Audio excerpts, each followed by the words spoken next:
That's all of Alberta.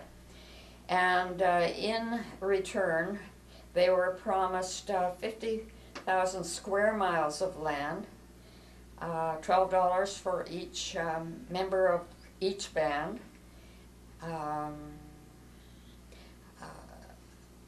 They were promised ammunition, seed,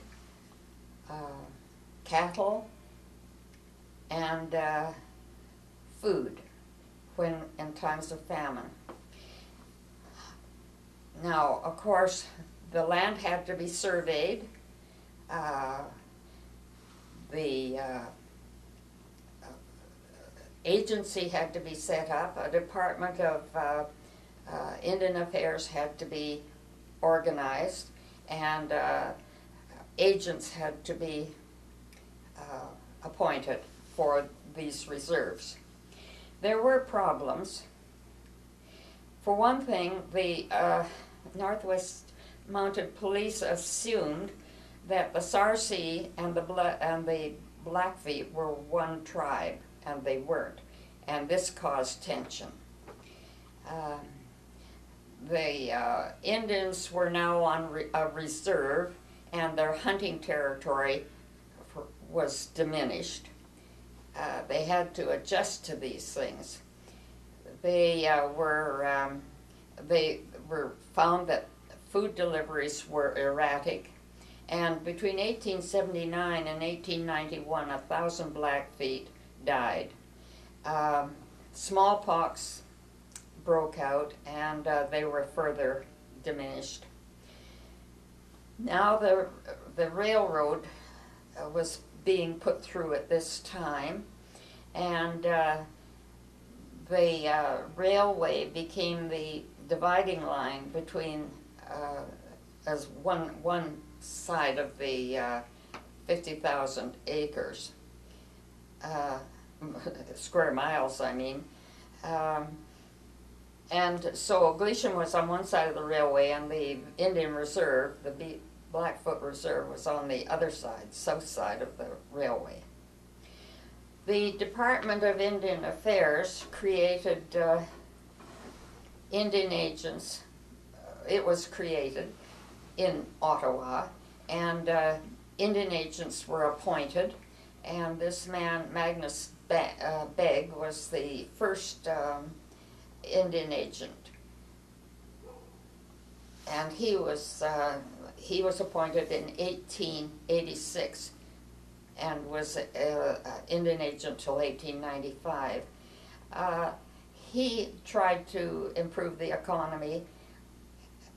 You can see it took almost 10 years to get everything organized with the surveying that had to be done and everything. And of course, on the reserves that was established, if there were white settlers there, they had to move off, and Indians had to stay within their borders. The next Indian agent was George Gooderham, and George Gooderham was the Indian agent all the time that I was in Gleason. They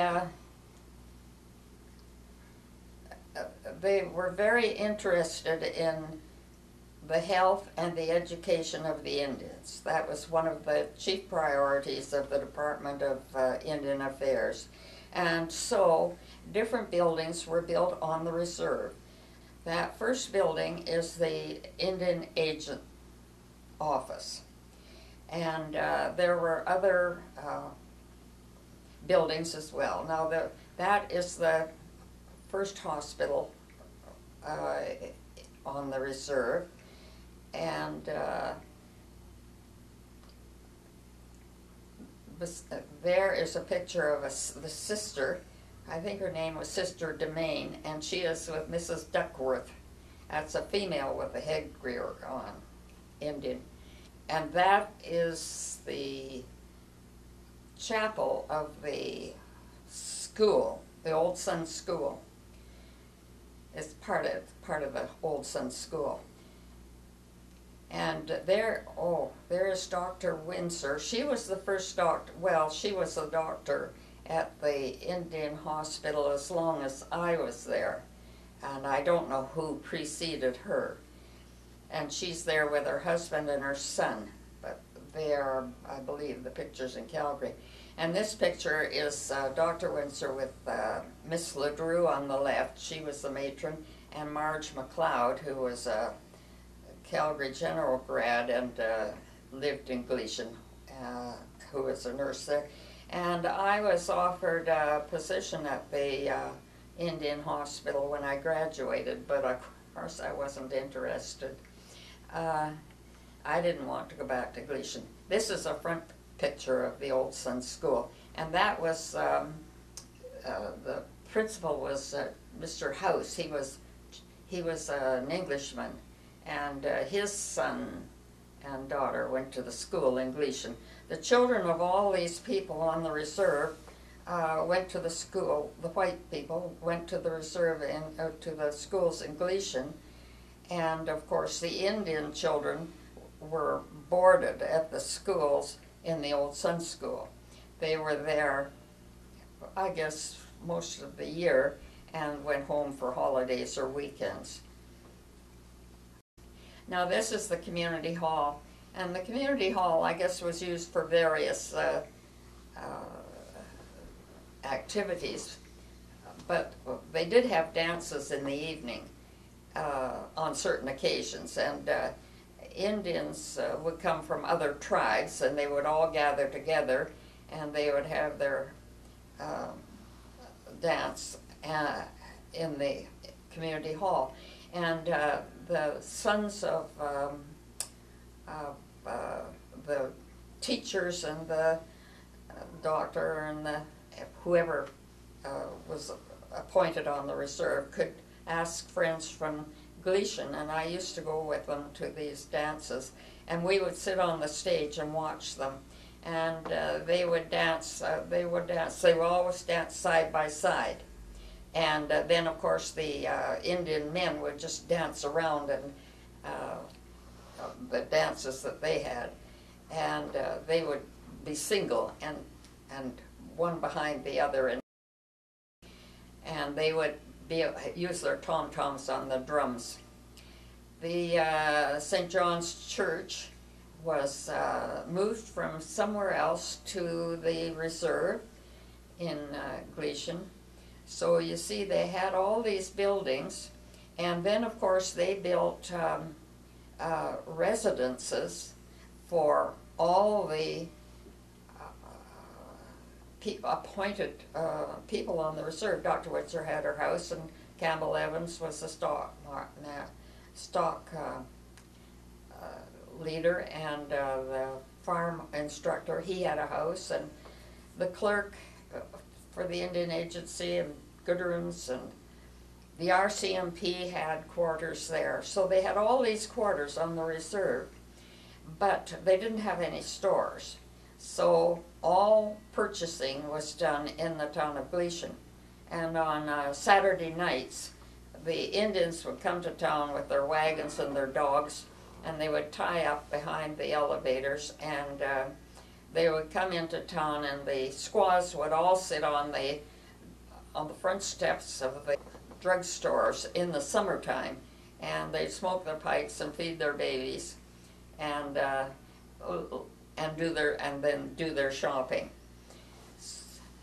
particularly after they had a treaty money or something like that.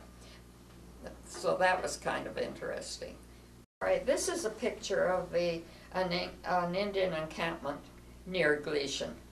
They've just gathered together with their tents. Normally, you know, there were houses built for the Indians, and they lived in houses, and they had 4-room houses, or depending on the number of children, they'd have more. And those were built when the residences and the hospitals were built. It was a real community. Of course, their houses were on land of the reserve. And the next picture is just a picture of an old Indian lady, squaw. There's my kitty. And then we come to the fact that the Indians learned different forms of employment. They ran herds of cattle. They had fine herds of cattle. And here you see them branding calves. And the next picture is a picture of the, on the right is Campbell Evans. He was the stockman, and his son Robert, and an Indian on the left. Now here you are. This is a hay rack, and we have meat drying. In the old days, of course, they would be drying buffalo meat, and they would be pounding it into a paste and mixing it with berries and suet and making little cakes with it. But now, of course, on the reserve, they do the same thing with their beef. And here we have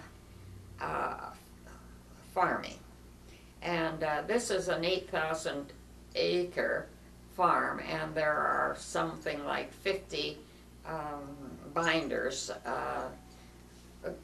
working the farm to take the crop off, and principally because you had to do it in a hurry, so because of the weather. You never knew what the weather was going to do in Alberta, especially in the fall, and so they just put a whole crew or several crews on and just took it off the land quickly. They're going to put the stoops up. Now here's an old Indian he's bringing his wheat into the elevator in Gleason. Chief Crowfoot lived in an area just east of Gleason, and he could see seams of coal on the south bank of the Bow River. And so he figured that they could mine that coal. Well, you couldn't take it out of the Bow River when it was the water was running. So they waited till it froze, the bowl froze over in the wintertime, and they would drive their cars or trucks onto the river, and they would work on these seams of coal. And they dug the coal out as they could see it. They didn't mine in the ordinary sense where you go down from the top. And that coal, some of it wasn't very good because it had been weathered. But they burned it, and they sold the coal also in the town. And that is the mining camp there. The Blackfeet always had their camp Sundance in June, down in the Bow Valley, about 8 miles south of Gleason. And they had this ring of tents, and their Sundance was held in the middle. Another view of the camp is there, and you see there's Alberta, blue sky, and that's the Bow, the bank of the Bow in the rear. This is a sun lodge, and they were on the Bow Valley, and of course there are trees down by the river, and they would go and get all these branches and bring them back and put them together, and they would make a sun lodge. And in the sun lodge they would gather the chiefs and the women. The women would usually gather first, and then in would come the chiefs later on. When we were allowed to attend the Sundance, but of course you really you could walk around and observe, but you had to be quiet and, you know, respectful.